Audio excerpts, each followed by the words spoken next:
Janusz, your thoughts on this one with all of the missing players for Dortmund, including one on the pitch where they were down to 10 men for 50 minutes. It was not a fantastic return for Marco Rose. Right. Michael Rose, obviously, I mean, coming back, Adi Hutter took over from him and has been struggling. Borussia Monchengladbach have struggled this season for sure. So this was an opportunity. And, what better opportunity than against a Borussia Dortmund team that's missing their talisman, of course, and Erling Haaland and Marco Reus, of course, missing as well, Gio Reyna. So, here's Borussia Dortmund that changed the shape. And so did Borussia Mönchengladbach, by the way. Both played with three in the back, which is, as of late, unusual.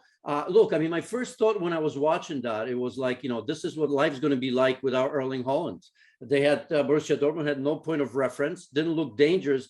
I didn't see the last 2 or 3 minutes, but I think with 5 minutes to go, Borussia Dortmund did not have a shot on goal, on target. They had a big chance with Torgan Hazard towards the end. Of course, his header just going over. And that, I suppose, would have been an unbelievable point for him, given the fact that Mahmoud Dahoud was showing a second yellow card, which, by the way, I think was for him just kind of, talking back to the referee, a pretty soft one as well. But as you've mentioned, Dennis Zakaria with a goal, a bit lucky the way the ball fell for him from Jude Bellingham. But overall, Borussia Mönchengladbach took advantage of that extra man and were the better team. So very, very interesting for Dortmund because they did not look good. And look, we all know that Haaland's going to leave, and obviously there's a lot of season left. But this is worrying for Dortmund.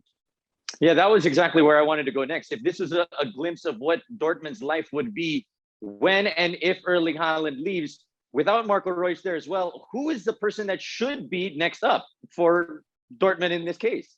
Well, I mean, there are a couple questions. One's bigger even than that because, this loss, although it's early in the season, I mean, we thought that ahead of this game, but, Bayern Munich were running away with it, right? They always the favorites, but you always hope that Dortmund or somebody else is going to challenge them. So, this was probably a bad timing in terms of the injuries and losing that because it's way too early to look at Bayern Munich and say, you know what?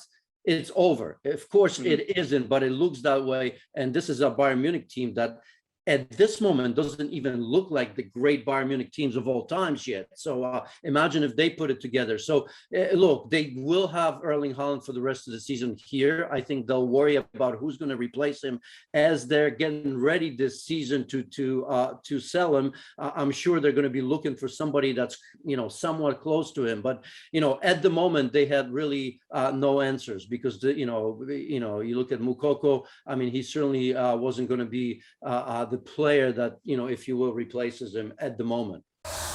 Thanks so much for watching ESPN on YouTube. And for more sports highlights and analysis, be sure to download the ESPN app. And for premium content and live streaming, subscribe to ESPN Plus.